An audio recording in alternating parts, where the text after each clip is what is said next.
ಅಮ್ಮ ದೇವಿ ದುರ್ಗಮ್ಮ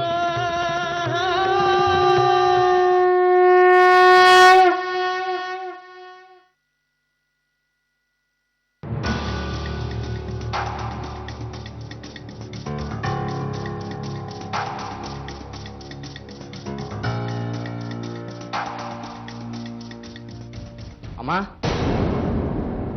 ಏನ್ ಮಾಡ್ತಾ ಇದೀಯಾ? ಸದಾನಂದ, ಏನು? ಎಷ್ಟು ಸುಮ್ಮನಿರ್ತೀಯೋ ಅಷ್ಟು ನಿನಗೆ ಒಳ್ಳೇದು. ನನಗೆ ಬುದ್ಧಿವಾದ ಹೇಳ್ತಿದ್ದೇನು? ನಾನು ಯಾಕಾದ್ರೂ ಬಂದಪ್ಪ ಈ ಮದುವೆಗೆ? ಬರ್ಲೇಬಾರ್ದಾಗಿತ್ತು ಕಣ. ಕೆಲಸ ಏನೂ ಆಗಿಲ್ಲಮ್ಮ, ತುಂಬಾ ಸರಳವಾಗಿ ಮದುವೆ ನಡೀತಾ ಇದೆ. ಆ ಕೋಪಕ್ಕೆ ಬೇಸರದಲ್ಲಿ ಹೀಗೆಲ್ಲ ಮಾಡಿರ್ತಾರೆ, ನೀನು ಹಾಗೆ ಮಾಡ್ತೀಯ. ನನ್ಗಾದ ಅವಮಾನನೇ ಅಲ್ಲ. ನನಗೆ ಬಂದ್ ಕಣ್ಣೀರೇ ಅಲ್ಲ. ಅವ್ರು ಬೈಗುಳನೇ ಅಲ್ಲ. ನೀವೆಲ್ಲ ಒಂದೇ ಕಣೋ. ನಿನಗೆ ಆ ತಂಗಿನೇ ಹೆಚ್ಚು. ಈ ರೀತಿ ಮಾತಾಡಿ ನೀನ್ ಕೆಟ್ಟವಳಾಗಿರೋದು. ಏನ್ ಮಾಮೂಲಿ ದಿನಗಳ ಹೇಳು, ಮದ್ವೆ ಮನೆ ಕಣಮ್ಮ, ನಾಳೆ ಮದ್ವೆ. ಈ ಸಂಜೆ ವರಪೂಜೆ ಕಾರ್ಯಕ್ರಮ ಬೇರೆ ಇದೆ. ನೀವೆಲ್ಲ ಒಂದು ಅಂತಿದ್ರೆ ನಾನು ಅವ್ರ ಹತ್ರ ಜಗಳ ತಿಂತ್ಕೊಳ್ಳ? ಅಲ್ಲ ಕಣ, ನಿಮ್ ದೊಡ್ಡಮ್ಮ ನಾನು ಈ ಮದ್ವೆನ ನಿಲ್ಲಿಸ್ಬೇಕು ಅನ್ನೋದು ನನ್ನ ಮನ್ಸಲ್ಲಿದೆ ಅನ್ನೋ ತರದಲ್ಲಿ ಮಾತಾಡ್ತಾರಲ್ಲೋ. ಆ ತರ ಏನಾದ್ರು ನನ್ನ ಮನ್ಸಲ್ಲಿ ಇದ್ದಿದ್ರೆ 2 ನಿಮಿಷ ಸಾಕು ಈ ಮದ್ವೆ ನಿಲ್ಸಕ್ಕೆ. ನಿಲ್ಲಿಸ್ಲಾ ಮದ್ವೆನಾ? ನಾಳೆ ಮದ್ವೆ ಇಟ್ಕೊಂಡು ಏನ್ ಮಾತಾಡ್ತೀಯಮ್ಮ ನೀನು? ಕೈ ಮುಗಿತೀನಿ, ಮರ್ಯಾದೆ ಮಾತ್ರ ಕಳಿಬೇಡ. ಸುಮ್ಮನೆ ಗಂದೆ ಬಿಡಿಸೋದಲ್ಲ. ನಾನು ಯಾಕೆ ಯೋಚನೆ ಮಾಡ್ತಿದ್ದೆ ಅಂದ್ರೆ, ಕೇಶವನಾಥ್ರು ಇನ್ನೂ ಬಂದಿಲ್ಲ ಕಣೋ. ಕೇಶವನಾಥ್ರು ನೇರವಾಗಿ ಕಟೀಲಿಗೆ ಬರ್ದೆ ಬೇರೆ ಎಲ್ಲಾದ್ರೂ ಹೋಗಿ ಮದುವೆ ನಿಲ್ಸಕ್ಕೆ ಏನಾದ್ರೂ ಸಂಚು ಹೂಡ್ಬಿಟ್ಟಿದ್ರಿ ಅಂತ. ನಿನ್ಗೆ ಗೊತ್ತಲ್ಲಪ್ಪ ಕೇಶವನಾಥ್ರು ಎಂತ ಸಂಚುಕಾರರು ಅಂತ. ಅದಕ್ಕೆ ಕಣೋ ಬಂದಿದಾರಂತಮ್ಮ ಕೇಶವನಾಥ್ರು. ಅವ್ರ ತಾತ ಮಾರ್ತಾಂಡವ್ರ ಸಂಬಂಧಿಗಳ ಮನೆಗೆ ಹೋಗಿದಾರಂತೆ. ದೇವಿನೇ ಧೈರ್ಯವಾಗಿದ್ದಾಳೆ, ನೀನ್ ಯಾಕೆ ಚಿಂತೆ ಮಾಡ್ತಲೆ ಕೆಡಿಸ್ಕೋತೀಯ? ಮಾರ್ತಾಂಡ ಅವರ ಸಂಬಂಧಿಕರ ಮನೆಗೆ ಹೋಗಿದ್ದಾರ? ಹಾಗಾದ್ರೆ ಇದರಿಂದ ಏನೋ ಮರ್ಮ ಇದೆ ಕಣ ಸದಾನಂದ. ತಿಳ್ಕೊಬೇಕು ಕಣ ಅದೇನು ಅಂತ. ನಿಜವಾಗ್ಲೂ ಕಣ ಸದಾನಂದ, ಆ ಮನುಷ್ಯ ಒಳ್ಳೆಯವನಲ್ಲ. ನೋಡಮ್ಮ, ಏನೇನೋ ಯೋಚನೆ ಮಾಡಬೇಡ. ನೀನು ದೇವಿಗೆ ಚಿಕ್ಕಮ್ಮ, ತಾಯಿ ಸಮಾನ. ನಾನು ಅಣ್ಣ, ಅಕ್ಷತ ಅತ್ತಿಗೆ, ಇದೆಲ್ಲ ಸರಿ. ಆದ್ರೆ ಇಲ್ಲಿ ನಡೀತಾ ಇರೋದು ದೇವಿ ಮದ್ವೆ ಶುಭ ಸಮಾರಂಭ. ನಾವು ಅತಿಥಿಗಳ ತರ ಬಂದಿದೀವಿ, ಅತಿಥಿಗಳ ತರ ಹೋಗ್ಬೇಕು. ಇದರಿಂದ ಅವ್ರಿಗೂ ಕ್ಷೇಮ, ನಮಗೂ ಕ್ಷೇಮ. ನಿಮ್ ದೊಡ್ಡಮ್ಮ ನನಗ್ ಜವಾಬ್ದಾರಿ ಇಲ್ಲ, ಹಂಗೆ ಹಿಂಗೆ ಅಂತೆಲ್ಲ ಬೈತಾರಲ್ಲೋ. ಅಷ್ಟೆಲ್ಲ ಅನ್ಸ್ಕೊಂಡು ನನ್ ಸುಮ್ಮನಿರ್ಬೇಕೇನೋ? ಏನೋ ಮಾತಾಡ್ತಿದ್ಯಾ ನೀನು? ನೋಡಮ್ಮ, 2 ದಿನ ತಡ್ಕೋ. ನೀನ್ ಏನೇನಾದ್ರೂ ಮಾಡೋದು, ಅವ್ರು ಅದಕ್ಕೆ ಇನ್ನೇನೋ ಬೈಯೋದು, ನೀನ್ ಬಂದು ನನ್ನ ಹತ್ರ ಹೇಳೋದು, ನಾನು ಹೋಗಿ ನಿನಗೆ ಬೈದ್ರಲ್ಲ ಅಂತ ಅವ್ರ ಹತ್ರ ಗಲಾಟೆ ಮಾಡೋದು, ಇದೆಲ್ಲ ಬೇಕಾ? ಮದುವೆಗೆ ಚಿಕ್ಕಮ್ಮ ಅಣ್ಣನೇ ಅಡ್ಗಾಲ್ ತೆಗೆದ್ರು ಅಂತ ಜನ ಮಾತಾಡ್ಕೋತಾರೆ. ನಮ್ಮ ಮರ್ಯಾದೆನೇ ಹೋಗೋದು. 2 ದಿನ ಸುಮ್ಮನಿದ್ಬಿಡು, ಹಲ್ ಕಚ್ಕೊಂಡಿರಮ್ಮ, ನಿನ್ ಕೈ ಮುಗಿತೀನಿ. ಆಯ್ತಪ್ಪ, ನಿನ್ ಮಾತಿಗೆ ಬೆಲೆ ಕೊಡ್ತೀನಿ. ಸುಮ್ಮನಿದ್ ಬಿಡ್ತೀನಿ ಬಿಡು. ಅವ್ರು ಏನಾದ್ರು ಅನ್ಕೊಂಡೋಗ್ಲಿ. ವರಪೂಜೆ ಕಾರ್ಯಕ್ರಮ ನಡೀತಾ ಇದೆ, ನಾನು ಸುಚೇಂದ್ರನ್ ಜೊತೆ ಇರ್ತೀನಿ.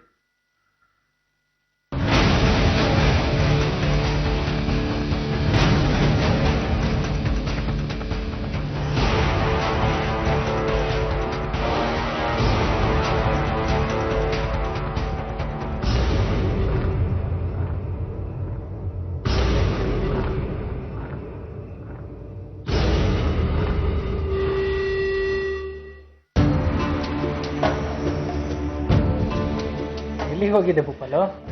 ನಾಳೆ ನಿಮ್ಮ ಮದುವೆ ಚಿಕ್ಕದಣಿ, ನಿಮ್ಗೆ ಏನಾದರೂ ಕೊಡೋಣ ಅಂತ ನನಗೆ ಅನಿಸ್ತಾ ಇತ್ತು, ಅದಕ್ಕೆ ಹೋಗಿದ್ದೆ.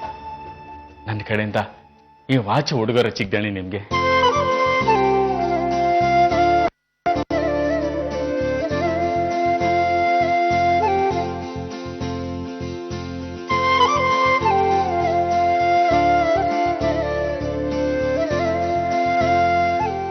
ಅಲ್ಲ ಭೂಪಾಲು, ಇದೆಲ್ಲ ಯಾಕೆ ತರಕೋದೆ? ಅಲ್ಲ ನೀನ್ ಯಾಕೆ ನನಗೆ ಉಡುಗೊರೆ ಕೊಡ್ಬೇಕು ಹೇಳು? ಎತ್ತಾಡ್ಸಿದ್ದೇನೆ ಚಿಕ್ಕದಣಿ, ಹಾಗೆಲ್ಲ ತುಂಬಾ ಸಂತೋಷ ಆಗ್ತಿತ್ತು. ಮದುವೆ ಆದ್ಮೇಲೆ ಪ್ರತಿ ನಿಮಿಷನೂ ಸಂತೋಷವಾಗಿರ್ಲಿ ಚಿಕ್ಕದಣಿ ನೀವು. ನಿನ್ ಬಾಯಿ ಹರಕೆ ಹಾಗಾಗ್ಲಿ. ಇದನ್ನೆಲ್ಲ ನಾನು ನಿನ್ಗೆ ಬೈದಿದ್ದೆ, ಹೊಡಿಯೋಕ್ ಬಂದಿದ್ದೆ, ಇದನ್ನೆಲ್ಲ ಮನ್ಸಲ್ಲಿ ಇಟ್ಕೋಬೇಡ ಭೂಪಾಲು. ಇಲ್ಲ ಚಿಕ್ಕದಣಿ, ನೀವು ಸಂತೋಷವಾಗಿದ್ರೆ ನನಗಷ್ಟೇ ಸಾಕು. ನಾಳೆ ಮದುವೆ ಅಂತ ಸಂತೋಷದಲ್ಲಿ ಇದೀನಿ ಭೂಪಾಲು. ಅಪ್ಪಾಜಿನೂ ಮೃದುವಾಗಿದ್ದಾರೆ. ಅಮ್ಮನವರು ಈ ಮದುವೆ ನಡೆಯೋ ಥರ ಮಾಡಿದ್ದಾರೆ. 2.5 ವರ್ಷ ಪ್ರೀತಿಸಿದ್ದಕ್ಕೆ, ಕಾದಿದ್ದಕ್ಕೆ, ಎಲ್ಲದನ್ನು ಎದುರಿಸಿದ್ದಕ್ಕೆ ಮದುವೆ ಅನ್ನೋ ಫಲ ಸಿಗ್ತಿದೆ ನನಗೆ. ಯಾವ ಆಸ್ತಿನೂ ಬೇಡ ಭೂಪಾಲು ನಂಗೆ. ವಂಶದ ಉಯಿಲು, ನಂಬೋದರಿಗಳಿಗೆ ಬರೆದ ಪತ್ರ, ಇದನ್ನೆಲ್ಲ ಮನ್ಸಿಂದ ಕಿತ್ತಾಕಿದ್ದೀನಿ ನಾನು.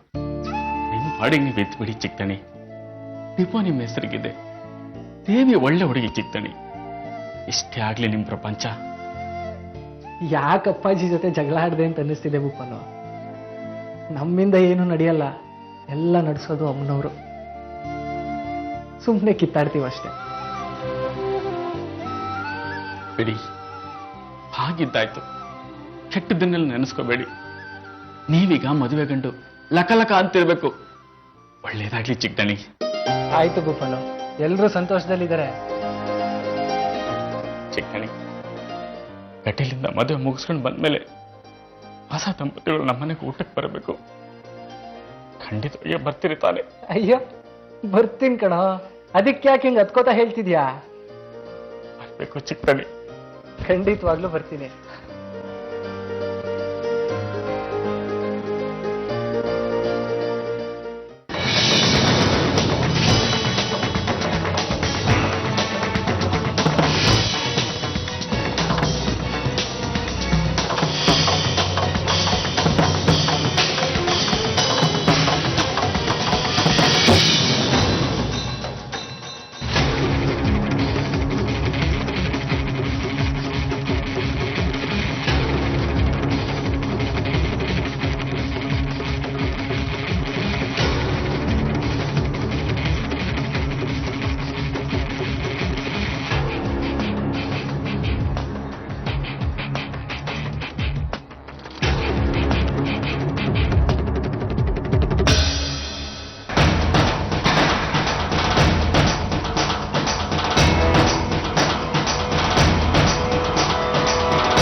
ದೇವಿ,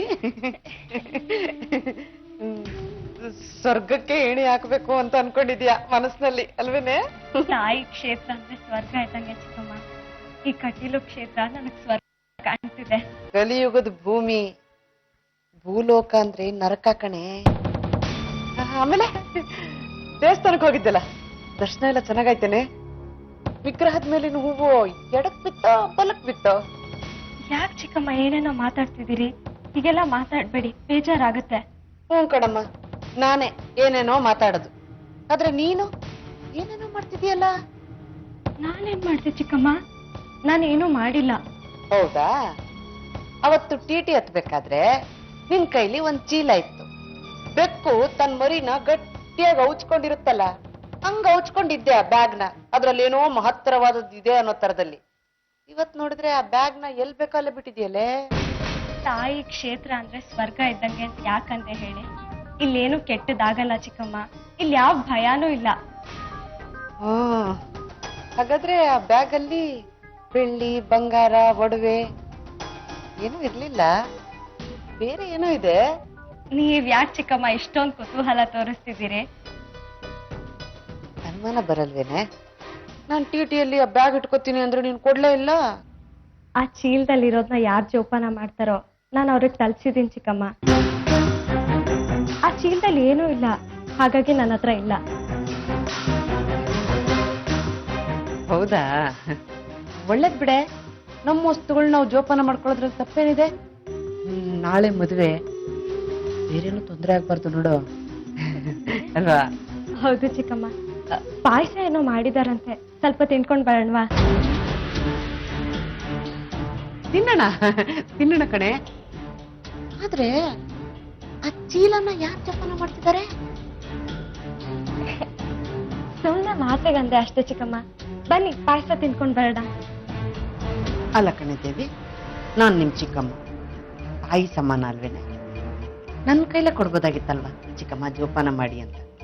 ಅದ್ರಲ್ಲಿ ಇದ್ದಿದ್ದು ಒಡವೆ ಚೌಲಿ ಅಷ್ಟೇ, ನಾನ್ ಜೋಪಾನ ಮಾಡ್ತಿರ್ಲಿಲ್ವೇನೆ? ನಿನ್ನ ನಂಬಿಕೆ ಇಲ್ವೇನೆ ನಿನ್ಗೆ? ನೋಡಿ ಚಿಕ್ಕಮ್ಮ, ಬೇಜಾರು ಮಾಡ್ಕೋಬೇಡಿ. ಅಮ್ಮ ತಂದಿದ್ದ ಒಡವೆಗಳನ್ನ ಜೋಪಾನ ಮಾಡಿ ಸಾಕು. ನನ್ನ ಹತ್ರ ಇದ್ದಿದ್ದನ್ನ ಜೋಪಾನ ಮಾಡಕ್ಕೆ ನಾನು ಒಬ್ರಿಗೆ ವಹಿಸಿದ್ದೀನಿ. ನೀವು ಅದ್ರ ಬಗ್ಗೆ ಚಿಂತೆ ಮಾಡಬೇಡಿ. ವರಪೂಜೆ ಶುರು ಆಗ್ಬಿಡುತ್ತೆ. ಅದಕ್ಕೆ ಮುಂಚೆ ನಾನು ಸ್ವಲ್ಪ ಪಾಯಸ ತಿನ್ಕೊಂಡ್ ಬರೋಣ ಅಂತಿದ್ದೀನಿ. ನೀವು ಬರಂಗಿದ್ರೆ ಬನ್ನಿ, ನಾನಂತೂ ಹೊರಟೆ.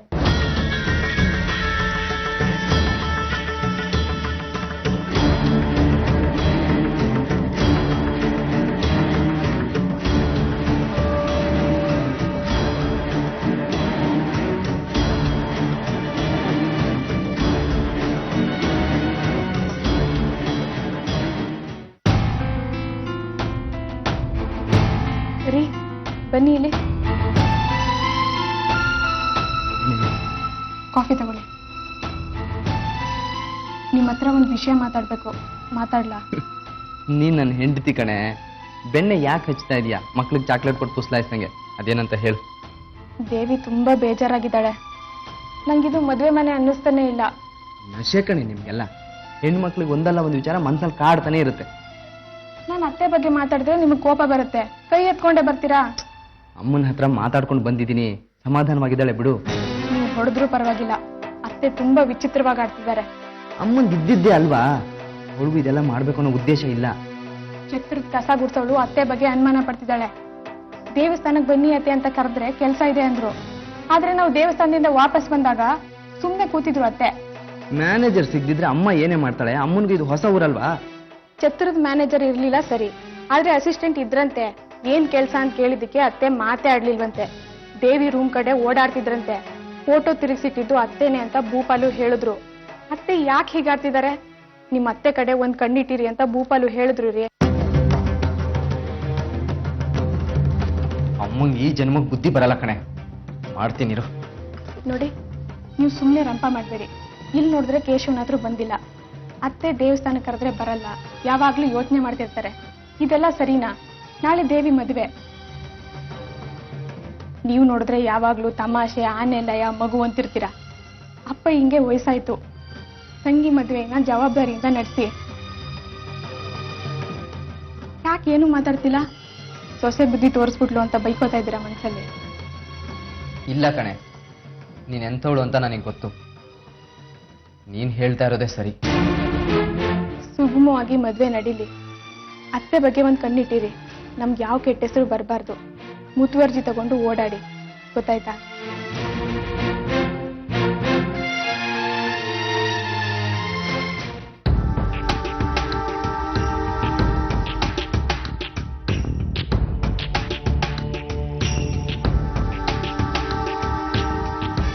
ಮಗಳ ವಯಸ್ಸಿನಿಂದ ಬಹಳ ಚೆನ್ನಾಗಿದೆ.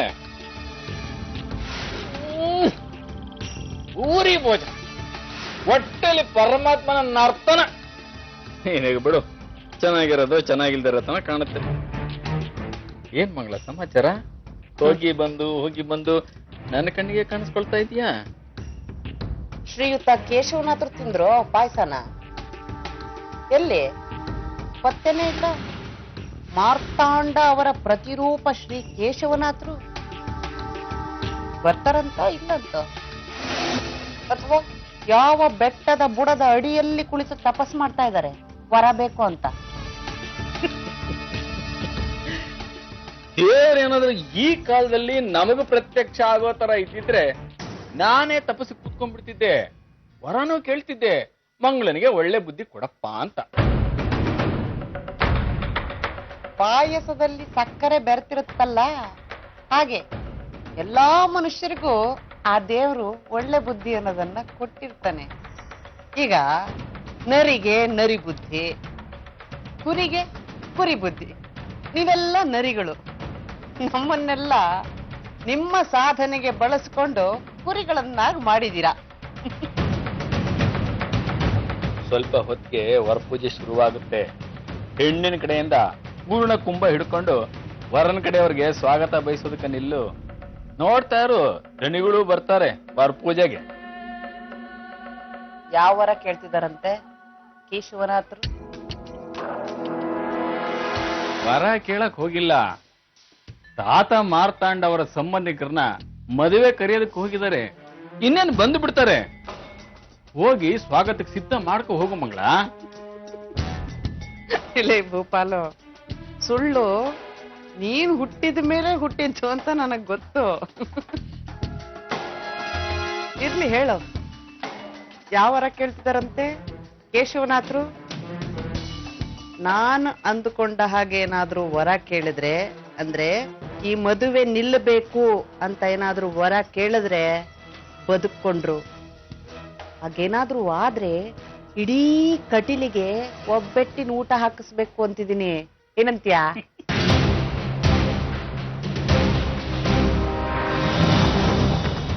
ನೀನ್ ಅಂದ್ಕೊಂಡಿರೋದು ನಿಮ್ಮ ಪ್ರಾಣಗೂ ನಡೆಯೋದಿಲ್ಲ. ನಿನ್ನ ಮನಸ್ಸಲ್ಲಿ ಏನಿದೆ ಅನ್ನೋದು ನಾಲ್ಕು ಒಳ್ಳೆ ಜನಕ್ಕೆ ಗೊತ್ತಾದ್ರೆ ಲೀಟರ್ ಗಟ್ಲೆ ಬೇವಿನ ರಸ ಕುಡಿದ್ಬಿಡ್ತಾರೆ ಮಂಗಳ. ಹೋಗು, ತಮಾಷೆ ಮಾಡ್ಬೇಡ. ಬರ್ತಾ ಬರ್ತಾ ಹಾಸ್ಯ ಕಲಾವಿದೆ ಆಗ್ತಾ ಇದೆಯಾ? ಕಂಪ್ನಿ ನಾಟಕ ಸೇರ್ಕೊಂಡ್ಬಿಡು, ಪ್ರಶಸ್ತಿ ಬರುತ್ತೆ. ಆಗ್ಲಾದ್ರೂ ಉದ್ಧಾರ ಆಗ್ತೀಯ. ಉದಯೋನ್ಮುಖ ಹಾಸ್ಯ ಕಲಾವಿದೆ ಮಂಗಳಾದೇವಿ. ಕಳವಾಗಿದೆ ಅಂತ ಗೊತ್ತು ಬಿಡು ಭೂಪಾಲು. ಹೌದು, ಚಿಕ್ಕ ದಣಿಗಳ ಹೃದಯ ಕಳವಾಗಿದೆ. ಕದ್ದಿರೋದು ದೇವಿ. ಇಷ್ಟರಲ್ಲೇ ಗೊತ್ತಾಗತ್ತೆ ಬಿಡು ಭೂಪಾಲು ಏನ್ ಕಳವಾಗಿದೆ ಅನ್ನೋದು. ನಾನು SSLC, ನೀನು 4ನೇ ಕ್ಲಾಸು, 4 ಸಾರಿ ನಪಾಸು. ನಿನಗೆ ಸರಿಯಾಗಿ ಸ್ಲೇಟ್ ಹಿಡಿಯೋದಕ್ಕೆ ಬಂದಿಲ್ಲ, ಅದಕ್ಕೆ ಸರಿಯಾಗಿ ಸ್ಲೇಟ್ ಅನ್ನ ಹಿಡಿಸೋಣ ಅಂತ ಕಂಪ್ಲೇಂಟ್ ಕೊಟ್ಟೆ. 1ನೇ ಕ್ಲಾಸಲ್ಲಿ ಪ್ರಭು ಅಂತ ಮೇಷ್ಟ್ರು ಇದ್ರು. ಅವ್ರ ಪೆನ್ನನ್ನ ಕದ್ದು ಬಿಟ್ಟೆ. ಪೆನ್ ಕದ್ದಿದ್ದು ಸ್ಲೇಟ್ ಹಿಡಿಯಕ್ಕೆ ಮನ್ಸಾಗ್ಲಿಲ್ಲ. ಸ್ಲೇಟ್ ನಾ ಬಿಸಾಕ್ಬಿಟ್ಟೆ. ಹಗಲ್ಗನ್ಸ್ ಕಾಣ್ಬೇಡ ಮಂಗಳ, ಕೊಂಡ್ ನಿಂಗುತ್ತೆ. ಮಾಡಿಸ್ತೀನಿರೋ ನಿಮಗೆಲ್ಲ. ಮದುವೆ ನಿಲ್ಲೋ ತರ ವರ ಕೇಳಿದ್ರು ಬಚಾವ್.